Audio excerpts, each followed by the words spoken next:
Saul and Battery.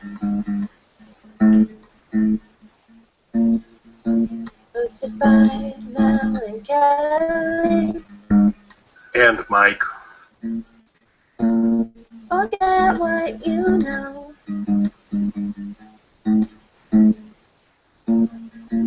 Forget what you know.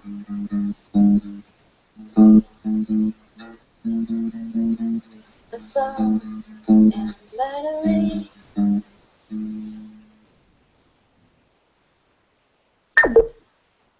Hello and welcome back to Saul and Battery, only running 4 episodes behind.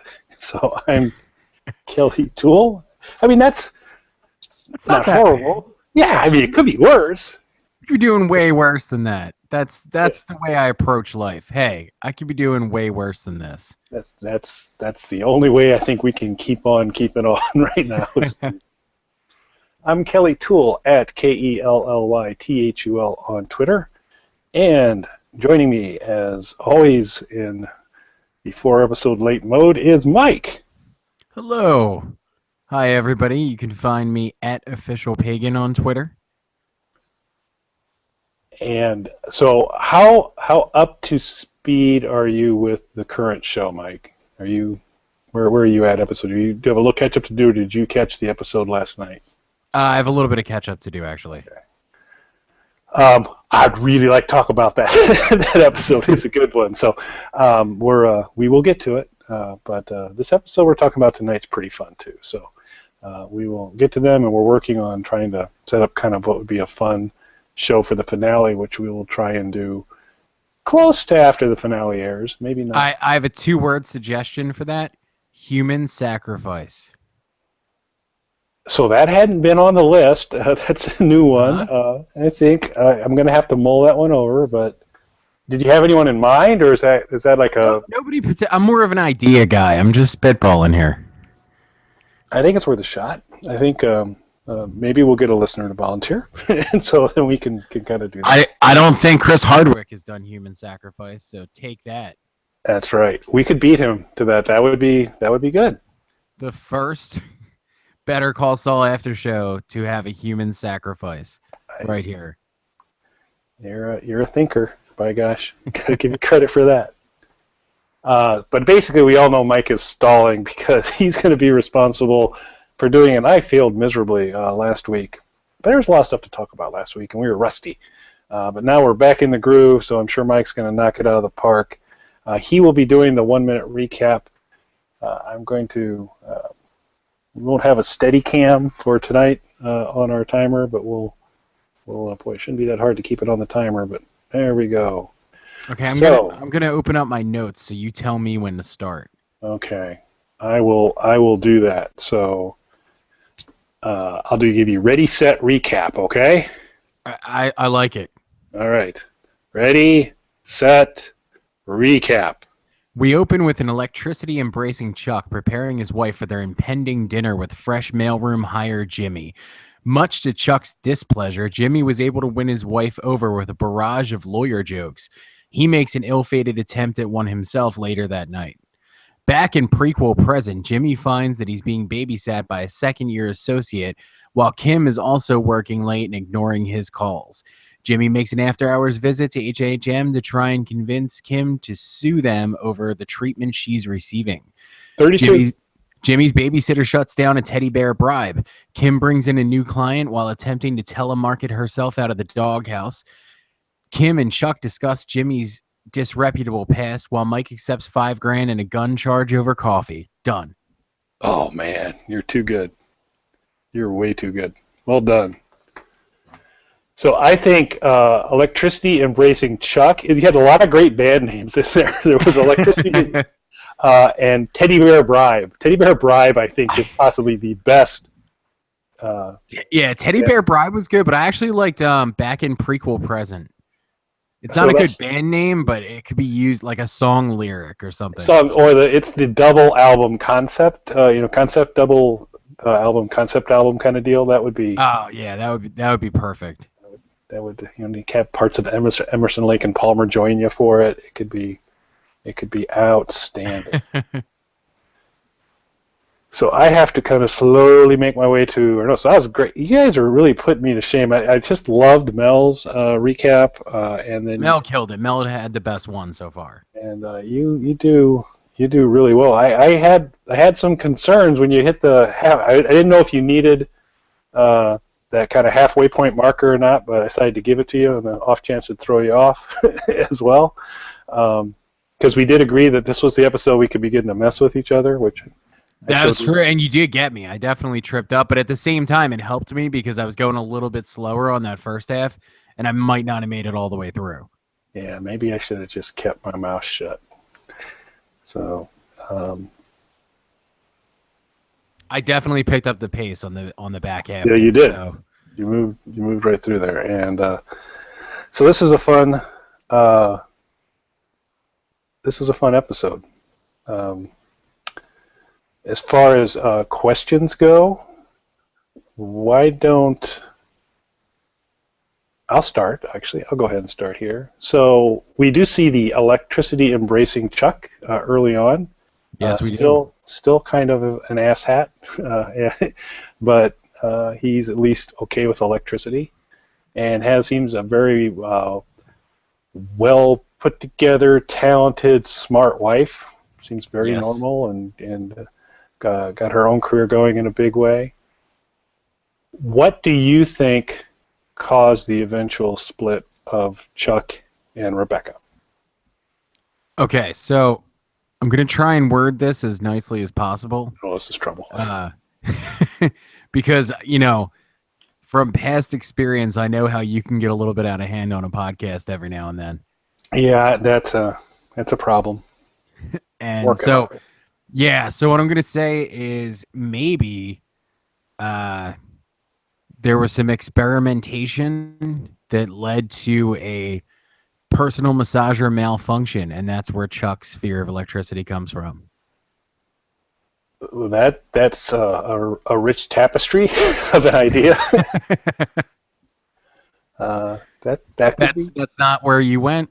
Watching it? No, I did not. I had two theories there. One is Jimmy and Chuck's wife hook up. I thought would be one that would be. I think that might be a more realistic one. That could be pretty effective. Either that, or she basically, Chuck becomes just so fixated on Jimmy getting along with everybody and her that he just becomes unbearable for her about it, and she eventually just goes, "You got to let this stuff go," and you're not, so I'm out of here. That's a good one too. I actually wasn't thinking that. On a more serious note, Jimmy hooking up with the wife seemed like a likely possibility, and then I was thinking maybe something electricity related happens to her. Like she gets electrocuted or something along those lines to start building that fear of electricity into it. She moves to the electronic violin, and with horrible consequences. Yeah, you never know. I do have to say, though, about the scene where they're sitting in bed, the final part of that opening sequence, I love their bedroom. It's nice. It was. I wish that was my bedroom. Without them, though, right? you want the... I mean, listen, if you can have a member of Spinal Tap in your bedroom, you take it. I'm going to have to go with no on that one. You make a good point. But I think I'm still going to stick with no. Sounds like the kind of thing that leads to a personal massager malfunction incident. That does, the pieces come together when you take that kind of approach. So that's true. For sure. True.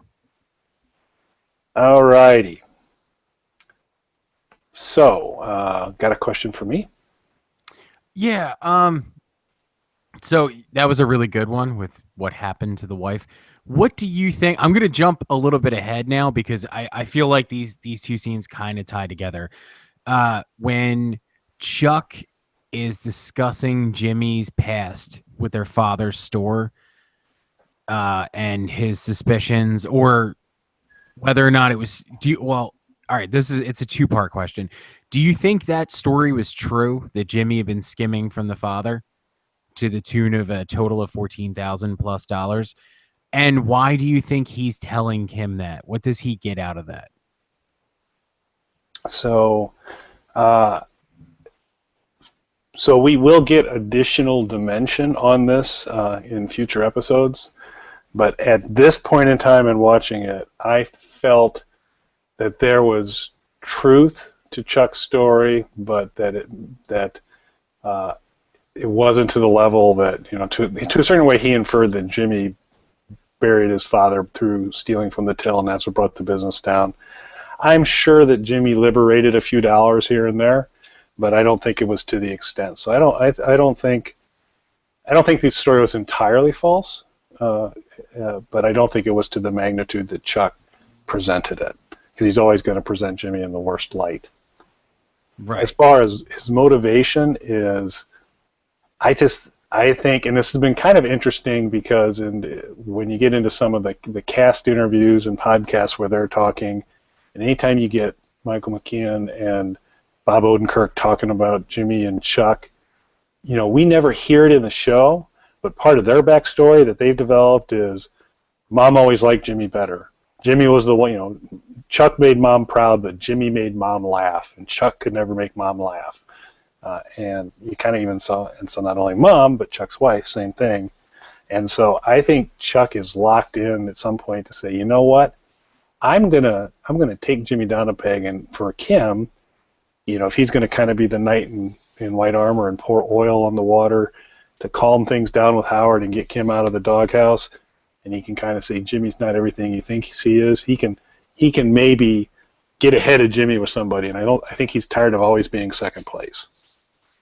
So how about you? What do you think Jimmy did it to the level Chuck said, and what do you think his motivation was? So I'm kind of with you on that. It's not a stretch to imagine that Jimmy, took some money here and there. $14,000 seems a bit excessive to intentionally bankrupt the family business to that degree. I don't think that happened the way that Chuck's describing it. I think he might be embellishing to put Jimmy in as negative a light as he possibly can. I also think, though, that this scene definitely ties to the beginning where he's sick of kind of seeing everybody take Jimmy's side to a degree or like Jimmy.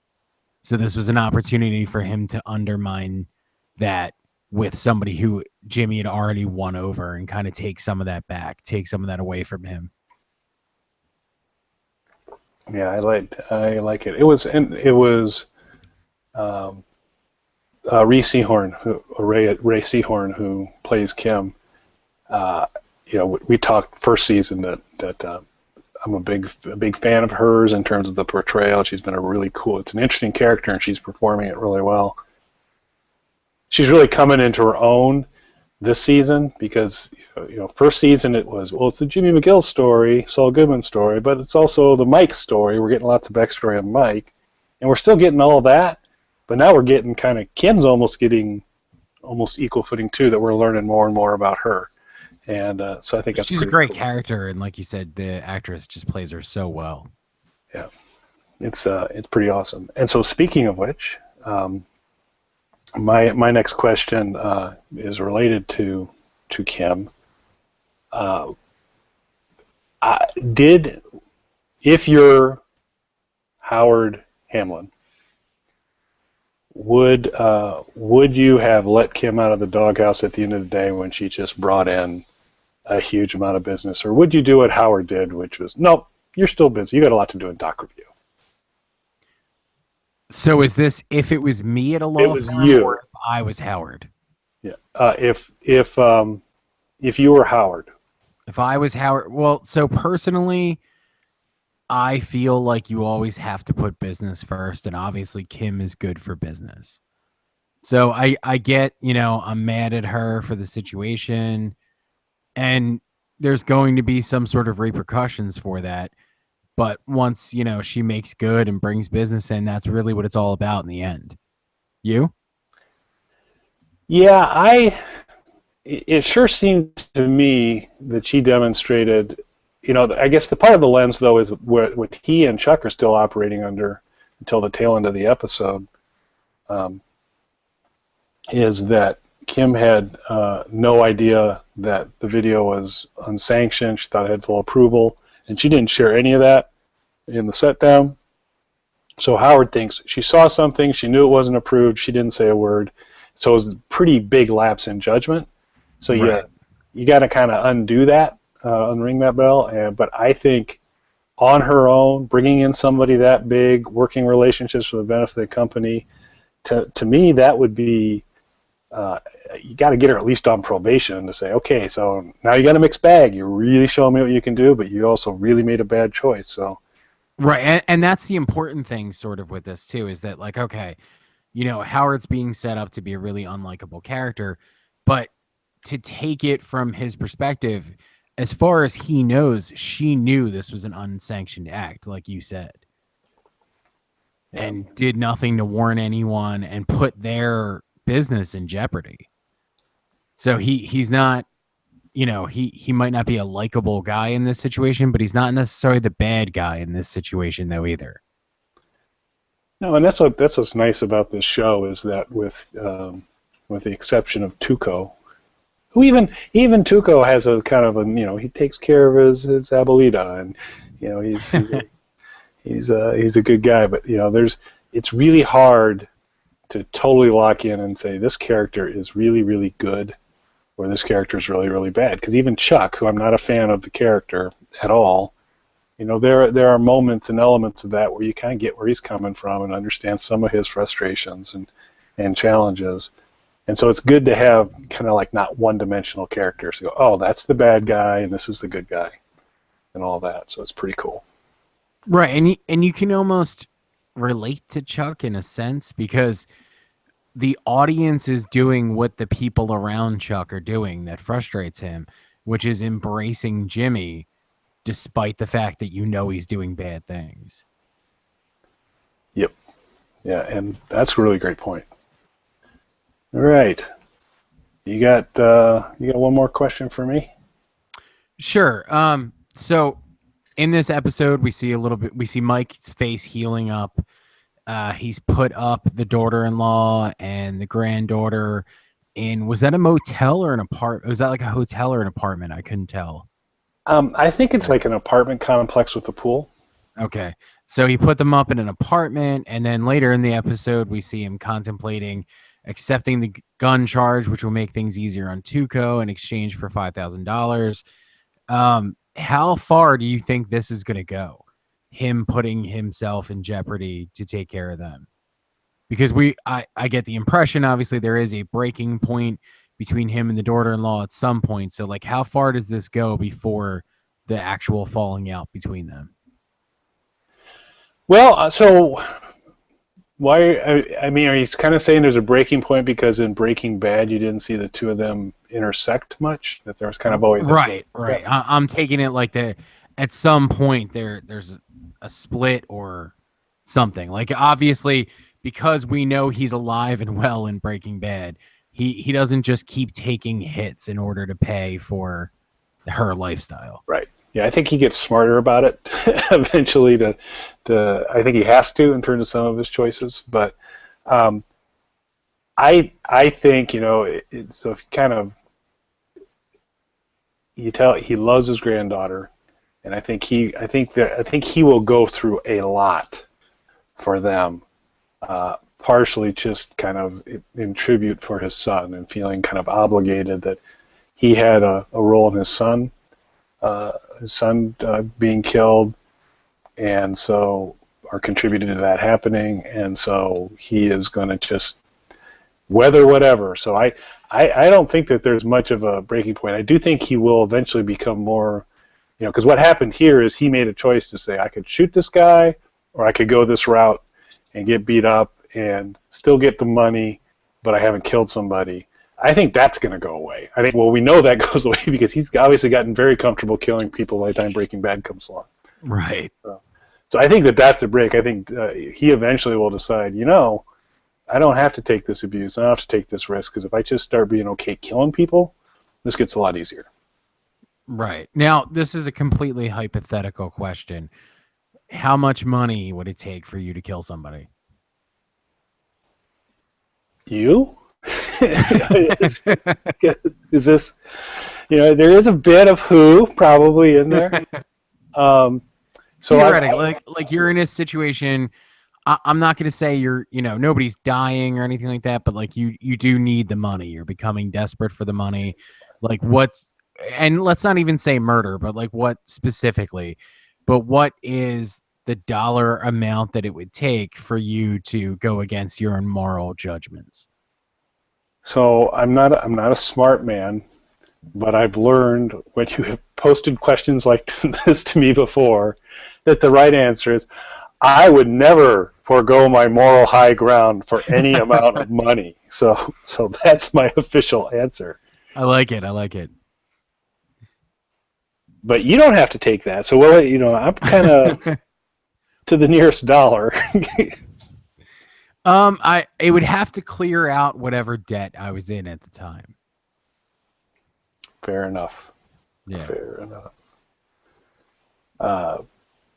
This was a fun episode. I liked, we're back to doing some montage stuff, and there was really almost a whole act that was almost all Kim just working. Yeah, making the phone calls and everything. Yeah. Now, it's interesting you were saying like it's a fun episode. I actually think that as good as this episode was, this for me was probably the weakest episode of this series so far. Not that I didn't like it. Right. No, it's just such a good show. But this was the weakest episode of the series for me because I felt like the least progression of the story happened. Yeah, I could see that to date. I could see that. Yeah, and it's not saying it was a bad episode, but relatively speaking, of the other ones, I would say that there are all the first four were stronger in different ways. And I think you're onto something, that a big chunk of it is there wasn't a ton of movement here. I mean, there's a little more Kim development. Right. This was more the characters finding their footing post-commercial, the fallout of the commercial. Yeah. And again, not that it was a bad episode in any way, just that it didn't have the same impact that the rest of the season had so far. Right. Yeah. I'd agree. I mean, it was one big pop to the show was Hector Salamanca showing up in the very, very last part. Right. Someone you didn't necessarily expect, and a non-bell ringing, wheelchair bound Hector Salamanca, who's in a significantly different state within, what would this be? Would it be like 5 or 6 years before Breaking Bad? So I mean, there's not like a huge passage of time between Better Call Saul and the start of Breaking Bad. Do you think we're gonna see his rapid decline on this show, or do you think he'll just pop up in these little small cameo-ish segments? I gotta imagine that they will, because he takes a precipitous drop in physical condition, because he's getting around and he's speaking English, which he's not doing in Breaking Bad. He's not drooling heavily. He's not crapping in his chair. There's lots of things he's not doing. There's no bell in sight. No, although they have worked in a lot of times, like when he first showed up and walked into the diner, there was a bell. There was like an order up bell, kind of just as he walked in. There was a bell, which was I thought a nice little nod to the Breaking Bad fans out there. Right. Pretty cool. All right, now it is time for the favorite part of the show, which is our favorite quotes. And I guess this kind of plays into it, that there were some good ones in here, and I've got one I like a lot. But this was, most episodes I'm like going through, wow, there's 6 or 7 here that I want to use. There was less this episode for me to kind of really get behind. So what did you settle on? So I went with it, and I loved the scene when Jimmy had gone back to the courthouse and he ran into his other lawyer friend, and they're in the bathroom. Oh, my quote is from this too. I want to see if we pick the same thing. So my quote is, "Yeah, that's vomit. again. I love that whole sequence. Mine though comes from when he was asking him if he had an assistant, and he tells him it's a young man named Omar, I believe was his name. Yep. And he said it's a one-word quote. He goes, Omar. See, and so I'm not surprised you're in that section, but as soon as you said that, I thought, we might have the exact same favorite one, but there's another one in there. Because that whole scene, by the way, the Omar stuff was good. He's like, I bet she's hot. He's like, well, it's a really intelligent guy named Omar. And yeah, this is Omar, very wanted. And I think that was after this one, which was, he's like, what kind of car do you have? And what do you have this? And he's like, I bet you got a great office. Yeah. And he does, Jimmy mentions it's got a fireplace. And he's like, I'd kill my mother for a fireplace.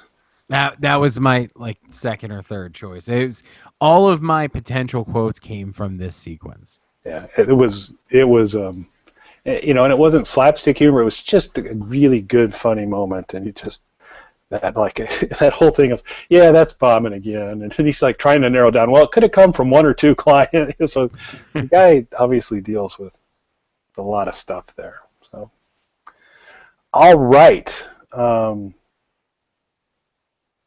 Any other thoughts, observations about the episode? No, that's it. Like I said, I mean, it was the weakest episode so far, but I mean, weak in comparison to what we've gotten. It's still better than almost any show you're going to watch on TV. And I only say weak in the sense that we didn't really progress very far. This was more shaken characters finding their footing. So it's completely necessary to the overall story. Yep, I think so, and I think in a relative sense, I'm with you on that. It was still, but again, it's a fun hour of television, and so we just wrapped up this one, which is episode 5. There's 10 to the season. The finale actually airs this following Monday. Mike and I will continue to convene to figure out how we kind of get things right. We may do some scheduling things. We might not do a show next week, but the week after that we may find a way to catch up in a hurry. We might do a show of 1-minute recaps to kind of get through all the other ones. Whatever we need to do to get you guys to the human sacrifice. That's right, because we're on a road. And by the way, feel Road free to Human Sacrifice would be a great band name. It would be. Hashtag sacrifice me. Tweet at us. We'd be interested to know if you're inclined to be an integral part of the great finale show. Should the human sacrifice part not work out, we're working on some other things, and if they come together, it'll be awfully cool, and we will keep you posted on Twitter if we're able to make some pretty cool things happen, and we'll keep you posted. Really appreciate everybody who's tuning in and continuing to watch us, and looks like we'll get kind of caught up. It's been renewed for season 3, so that gives us about a year to get our collective act together so that we can get back to doing it right after the shows, or the couple of day after the show, but we'll get there. So we'll be all right. So with that, I'm going to thank everybody for listening, and thank you, Mike, for joining me, and we'll see everybody again next week. Thanks, everybody.